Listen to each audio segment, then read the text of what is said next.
Assalamualaikum. My name is Nur Imanina and my metric number is 196428. So today I'm going to show you how I execute my code using a command prompt. Okay, first I will go to the file that I saved the Java file, which is this. So I'll put the Java logic here, executable Java file, and my file acknowledging.html. So I will copy the links and cd.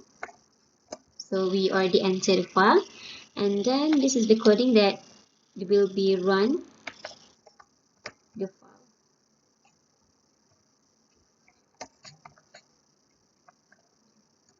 This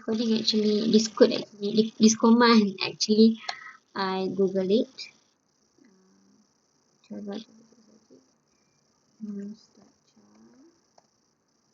And this is my file name. I will call my file.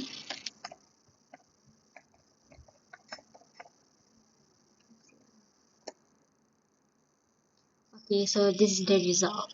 So this is the input, and this is also the input, and the fan speed is the output. So that's all from me. Thank you, doctor.